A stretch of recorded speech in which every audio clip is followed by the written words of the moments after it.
परळी विधानसभा मतदारसंघातील राष्ट्रवादी काँग्रेस शरद पवार गटाचे ॲडव्होकेट माधव जाधव यांना परळी धनंजय मुंडे समर्थक कार्यकर्त्यांनी मारहाण केल्याचा व्हिडिओ समाज माध्यमांवर व्हायरल होताच घाटनांदूर येथील संतप्त झालेल्या कार्यकर्त्यांनी येथील सोमेश्वर विद्यालयातील मतदान केंद्र क्रमांक 280, 281, 283 आणि जिल्हा परिषद प्राथमिक शाळेतील मतदान केंद्र क्रमांक 282 या केंद्रावर मतदान संतप्त कार्यकर्त्यांनी ईव्हीएम मशीनची तोडफोड केल्यानं 1 ते 1:30च्या दरम्यान मतदान केंद्रावरील मतदान प्रक्रिया बंद पडली आहे। घटनास्थळास अंबाजोगाईचे पोलीस उपअधीक्षक अनिल चोरमोले, अंबाजोगाईचे तहसीलदार व्यंकटेश मुंडे यांनी भेट देऊन मतदान प्रक्रिया सुरू करण्याचे प्रयत्न करत आहेत। Tejvarta news network Parli Beed.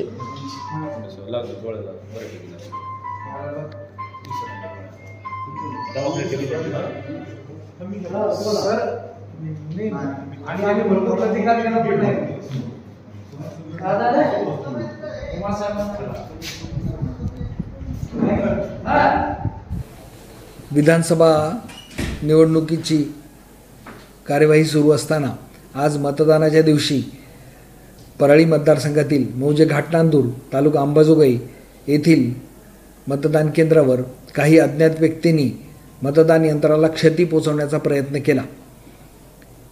यावेळी सदर मतदान केंद्रावर ही मतदान यंत्रे बदलून नव्याने मतदानाची कार्यवाही सुरू करण्याची तजवीज ठेवली आहे व या सर्व ठिकाणी ही मतदानाची कार्यवाही सुरू झाली आहे।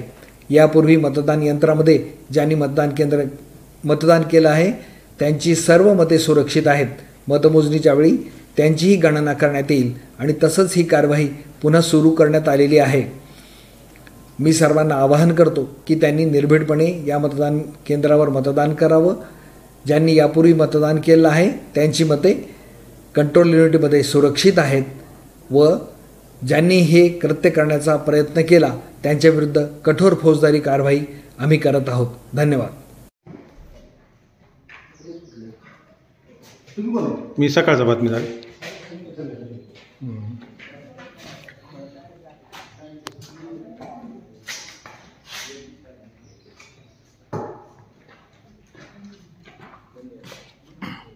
घ्या